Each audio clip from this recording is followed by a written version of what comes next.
Welcome. On Spotlight today, we have with us representatives of the Center for International Private Enterprise, also known as CIPE. During their visit to Sri Lanka, I have with me the Program Director of CIPE, Mr. Abdulwahab. Thank you very much for joining the show. And Regional Director for Asia and Pacific of CIPE, Mr. John Morrell. Thank you very much. Thank you. Let me start the conversation with Mr. Abdulwahab. Can you please explain us about the CIPE's so far engagement in Sri Lanka and also the importance of your visit to Sri Lanka? CIPE is the Center for International Private Enterprise.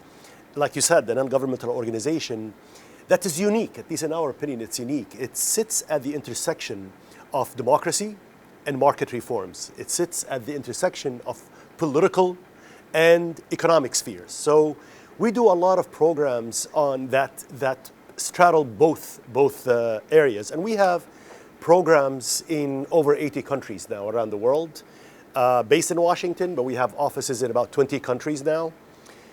But you asked me about Sri Lanka, and Sri Lanka continues to raise in importance and as a priority country for us. And for many reasons, but the main reason in our opinion, Shamad, is that there is so much potential for Sri Lanka, but at the same time, this potential is not realized, right? So can CIPE help Sri Lanka reach that, realize that potential? That is our hope, that's our plan. And we are, the reason I am visiting and the reason John, my colleague who runs our Asia and Pacific programs is here also, is to see what kind of interventions we can have to help the country realize that potential. I mean, if you look at where Sri Lanka is right now, where it sits geographically, and if you're in real estate, you know, location, right? It's like sits at a very important intersection of international trade, right?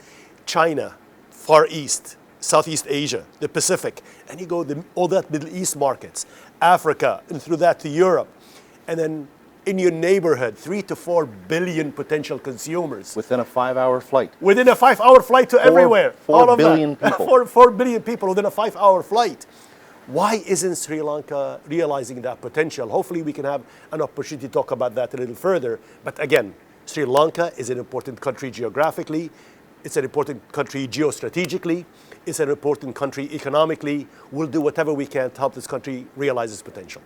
Mr. John Morrell, can you please explain us about what kind of engagements is CIPE planning to do with Sri Lanka in the future? Well, as Abdu mentioned, CIPE's at the intersection of economic development and democracy, markets and politics. So the work that we're doing in Sri Lanka and the work that we're going to continue to do is based on the premise that, you know, think about what are the factors in any marketplace, any part of the world. What are the factors that business needs to succeed? You need to have strong property rights in a country. You need to have contract enforcement.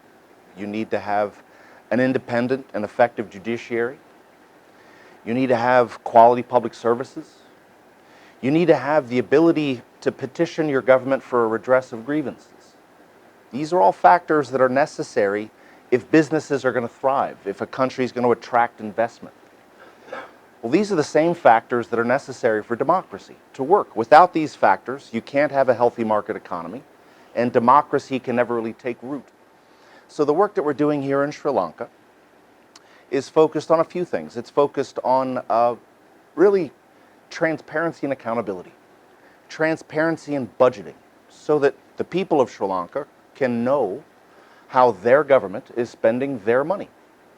Transparency and accountability in large-scale infrastructure, especially infrastructure that's financed from abroad.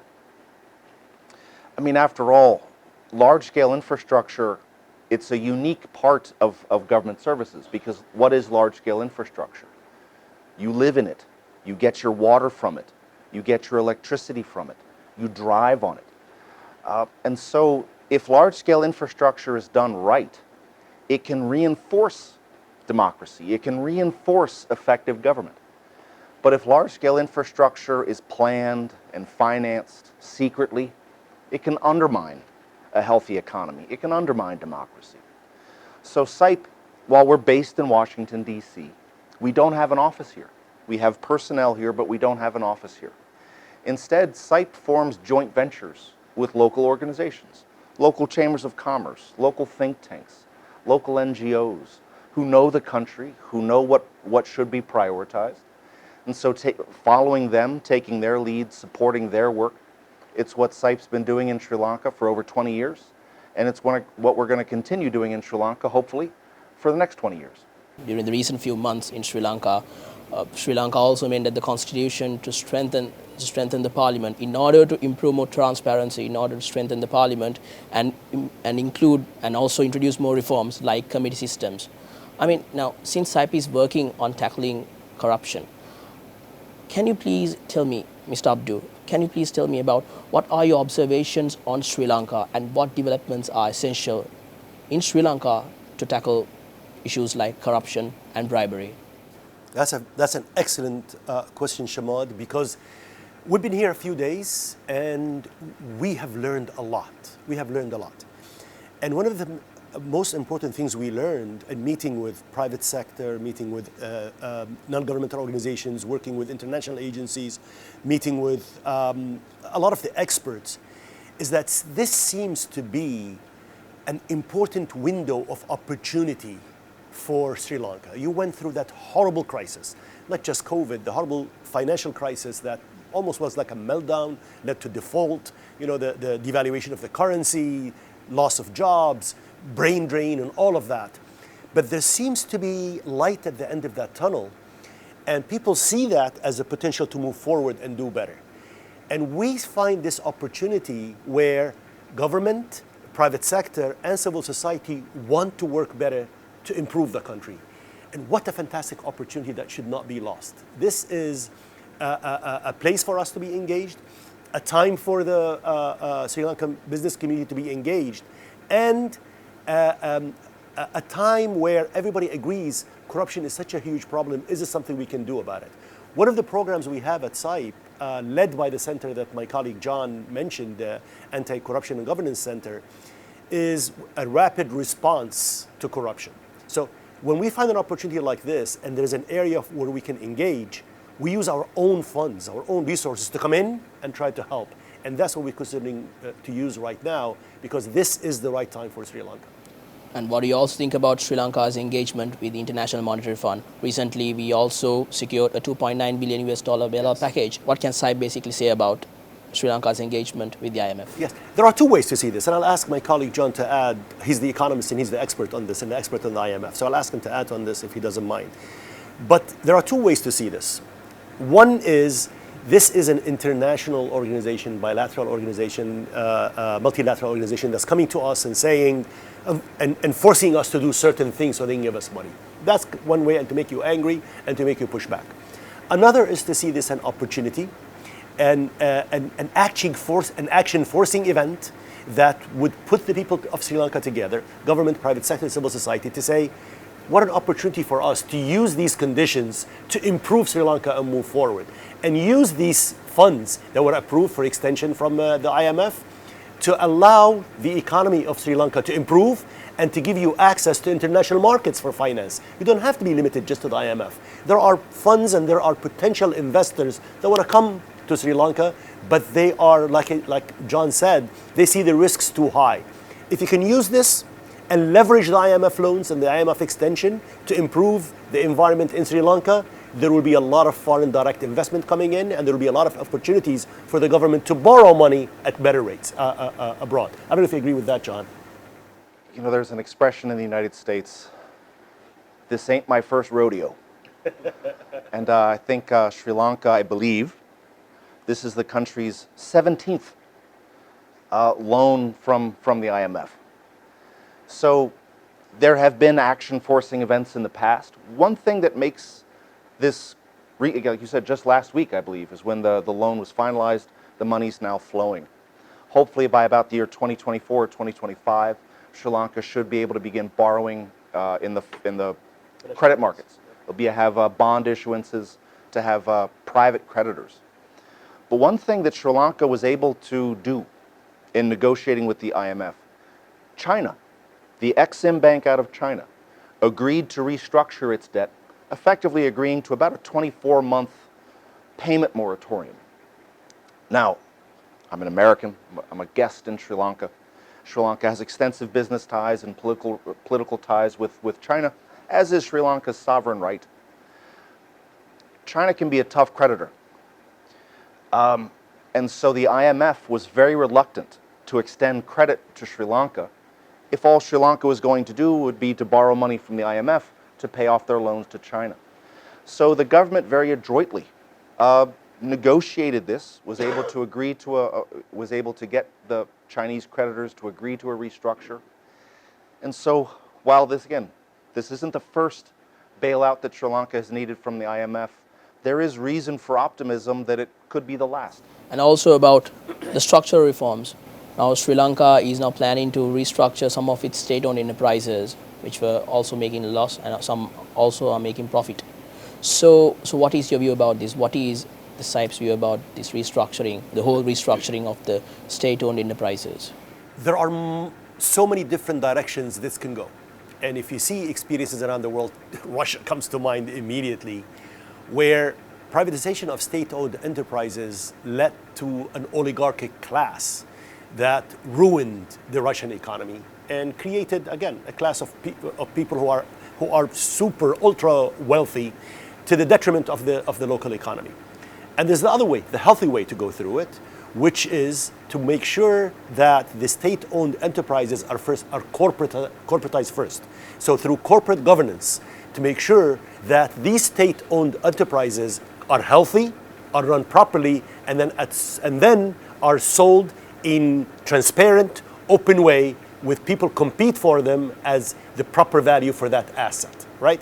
So if the second path is the one that's followed, that could create a tremendously a great opportunity for the economy and for the new class of private sector to benefit from this, create jobs, and run these companies, these state-owned, that would have been previous state-owned enterprises, healthily and properly, so they can improve the economy. So again, there are two different paths. One can really ruin the economy, another can really make it great.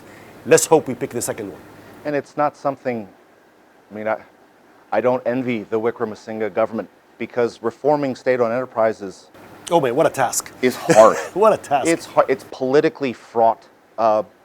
These are large entities that produce a lot of employment, very politically influential. There are long legacies, and so reforming state-owned enterprises, especially if that reform involves retrenchment, involves layoffs, it's politically fraught. It's very, very difficult to do. And it's difficult to do technocratically, aside from politics. But I don't believe Sri Lanka, unless if it happened, I missed it in the news. Sri Lanka hasn't found that elusive money tree that grows dollar bills. The United States hasn't found one either. And when state-owned enterprises are generating losses, loss after loss after loss every year, the money to subsidize those losses comes from other public services. Education has to be cut. Healthcare has to be cut.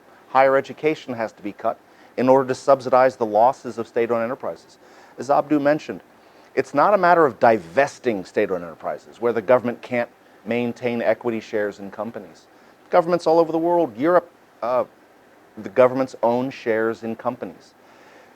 But state-owned enterprises, if they're to not generate losses, if they're to be value adds to the economy, as Abdu said, they need to be properly governed, properly run in accordance with market principles. They need to compete. They need to turn a profit. Otherwise, they become a drain on the treasury that ultimately harms the economy, harms public services, and harms democracy. And let me add to that, Shamad. Another issue, I'm glad you asked that question, really good question. Sometimes the process of privatizing state-owned enterprises takes its own political life, and it becomes a politicized issue. Part of it is layoffs, right, which is important and necessary to do. But another is the issue of sovereignty, and it becomes a political issue. So especially in sensitive sectors, banking, transportation, energy, and if you want to privatize that, and limit it only to local companies, you don't get the proper price. Sometimes you need international investors to come, and sometimes you need to bring foreign direct investment to come invest in these important industries. If it is politicized and says, oh, now foreign companies are going to come and own our national assets, and I've seen it done in many countries, I'm sure John has too, that politicizing of the process is very dangerous also.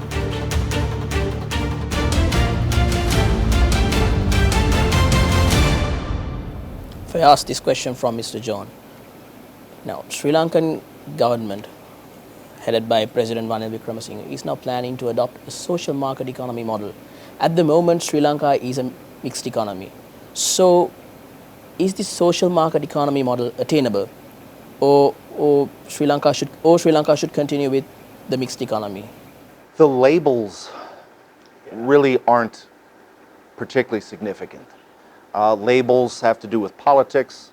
Abdu and I are Americans. We're guests in this country. It's not for us to come here and offer unsolicited advice to President Wickremesinghe or to the government of Sri Lanka. Whether it's, again, a social market economy, a mixed economy, a free market economy, the economy has to deliver. It has to deliver results, has to improve people's living conditions. Otherwise, people will demand changes. So the labels really aren't as important as the results. And the changes, I think, that the government is at least trying to make, or that the government is showing signs of trying to make, seem to be steps in the right direction. So whatever they want to call it, that's more of a political matter than an economic matter. It's quite an important thing of how the economy will move forward. But let me be absolutely clear. We work for the Center for International Private Enterprise. We are, like I said, the international development affiliate of the U.S. Chamber of Commerce. We believe that a real democracy that Sri Lanka strives to become, at least in our line of work, has to have associated with it a market economy. Now, the myth is that you will have a market economy just by having businesses become profitable. No, there's a huge role for a government in a market economy. Without the government making sure it protects consumers, without a government that protects the weak, that makes sure that elderly is taken care of, that makes sure there's proper health care, that makes sure that the proper taking care of no medicine hurts the people. So there's a major role for a government in a market economy, right? It's not the Wild West or the jungle. There is a role for the government. If you want to call that a social market economy, it's fine. As long as we know the private sector has a role, and we know that the government has a role, and they work hand in hand for the benefit of the Sri Lankan people, you can call it whatever you want. Now, the main foreign exchange earners for Sri Lanka are tourism, exports, and foreign remittances. So can you please give us an idea as to what sectors and industries should Sri Lanka focus more on achieving a rapid economic growth at this stage? Again, a great question, Shumod. I wish I had an easy answer for it, but let me tackle one angle while John thinks of a better one. While I'm talking, he will think about a better one. Okay, give you a chance. Here, TikTok, John. So what I've noticed is, like many other countries we work in, emerging economies, emerging markets, emerging democracies, is that there's a necessary shift from exporting raw material, and you are a great exporter in a great location with a great port, to adding value and then exporting, right? So let's say the tea, right? You should not be exporting tea to countries and then these countries add value and then sell it for 10 times what the Sri Lankan people are selling it for, right? So I'll give you an example in Ethiopia that I worked on and I know. Ethiopia, on a per capita numbers, have more cows than anywhere else in the world. That's an important aspect for Ethiopia. I'm just giving you for comparison.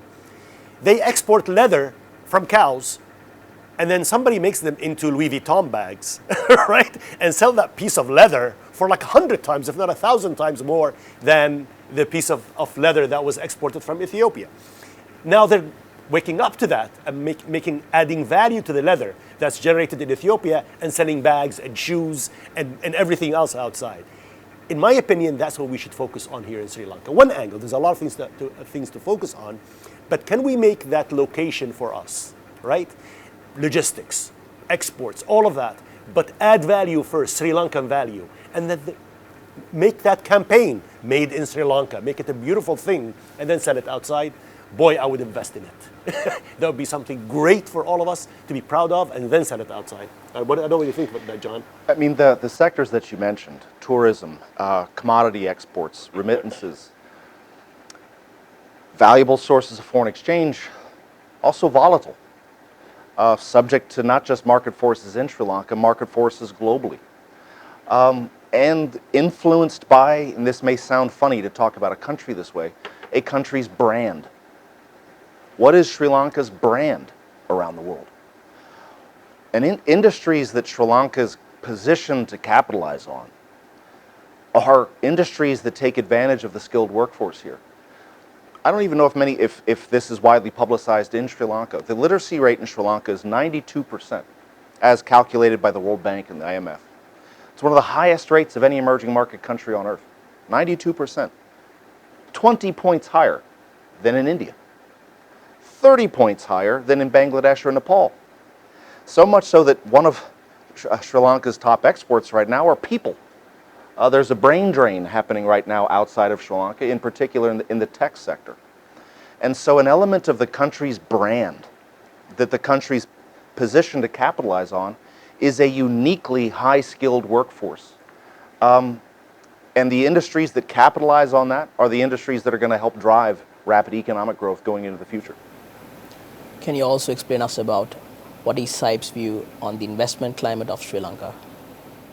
The statistics paint a mixed picture. Inflation is a big problem, right? I believe inflation reached 80% last year, 80%. The economy's contracted now, I believe, for 2 straight years. But that was following 1980 to about the year 2020, almost 4 years of uninterrupted, robust growth. And so the statistics paint a mixed picture. Look at things like the doing business indicators produced by the World Bank, or the governance indicators, govindicators.org. There's no real clear trend in terms of is the business climate improving or regressing. But as we were talking about before, the action forcing event that the IMF bailout represents, hopefully will be an inflection point to make some of the market-oriented changes stick, because it's that market-oriented reform that'll allow for a healthy economy and ultimately that'll allow for democracy in Sri Lanka to flourish. And Mr. Abdu, do you like to add to that? Yeah, well, thank you for giving me the opportunity. Yes, but my question to you and to the audience is there a political will and a national will to make Sri Lanka a destination for foreign investment? That is the question. Because if that's the case, or are you self-sufficient with a business community here that wants to make business here and makes its own people its market? If it's the former, if there is that will, national will, political will, business community will, to make Sri Lanka as a destination for investment, then we need to all work together to improve the infrastructure, like I keep saying, the legal and regulatory environment, so people can come in and invest. And what does an investor want to come in here? Investors and business people know they're taking risks. Investment, by definition, involves taking risks. But for you to take a risk, you have to have access to information, right? So we need access to information. If I'm going to come, and I don't invest here, I'm not an investor, but if I were an investor, I would want to be able to access information, market information, industry information, government regulation information. So that's number one. Number two, I want a stable investment environment. It doesn't have to be easy, but I have to know if I do this, this is the expected outcome. It's not somebody's going to come and change the law tomorrow. I want a stable legal, regulatory environment that I can predict what will happen, not predict profitability, because I might lose, but I have to predict. And third, we have to have a certain trust, right? So if I come in, there is trust between me and you that, if there's a contract and I need it adjudicated, I can go to court and that can be resolved. I can lose, but I can go to court and it can be adjudicated. So these are the things that are necessary for somebody to come and take risks, sometimes huge risks. And people would love to come and invest in your tea industry. People would love to come and invest in your logistics industry. People would love to come and invest in your IT sector. But they will need some conditions to come and invest. And I don't know if it is there right now, but I know it can be better. If I ask this question now, Sri Lanka is currently on a program with the IMF. So, according to CIPE, is it sufficient for Sri Lanka to achieve economic growth? And what else is essential for Sri Lanka to achieve a massive growth in its economy? The first part of your question was, I think, the only easy question you've asked so far. Second half of the question is a little bit more complicated. First half of your question, is the IMF loan sufficient to achieve a healthy economy? No. That is not. The second part of your question, what needs to be done to achieve rapid growth? Something that I hope policymakers keep in mind, and that I know the business community here is advocating for. Of course, everyone wants rapid growth. It's well documented in economic literature, economic development literature, that there is nothing more pro-poor than a rapidly growing economy. Economic growth benefits the poor more than any social program, more than any donor initiative. So, of course, everyone wants rapid economic growth. But something that's just as important, if not more so, is that the growth be sustainable and the growth be inclusive. For that to be the case, policymaking has to be participatory. The local business community has to be able to compete on fair terms for public works contracts, even if the public works are being funded from abroad. I mean, after all, that many of the loans that the government of Sri Lanka takes out from foreign creditors, separate from bond issuances. But the loans that the government of Sri Lanka has taken out, in particular from the state-owned banks from China, are commercial loans. If a government takes commercial loans from a foreign entity, the spending of that money is bound by Sri Lankan law. And so the public works that are funded, again, whether the loans are coming from China or from anywhere else, are environmental impact assessments being conducted for those public works? Yes or no? Are social impact assessments conducted as required by Sri Lankan law? Yes or no? Are the public works contracts that are issued done so on a competitive basis through open tenders as required by Sri Lankan law? Yes or no? And so everyone wants a rapidly growing economy, but if the economic growth isn't sustainable and inclusive, it's not ultimately not terribly beneficial to the people of Sri Lanka.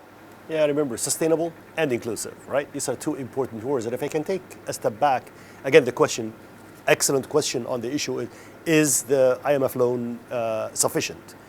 Definitely not sufficient, but an important first step to leverage into the growth, into the healthy, sustainable, inclusive growth you want.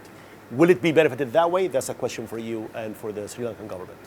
Thank you very much, gentlemen, for joining the show. We had with us Mr. Abdulwahab, the Managing Director for Programs at CIPE, and John Morrell, the Regional Director for Asia and Pacific at CIPE. Join us with another episode of Spotlight. Thank you very much.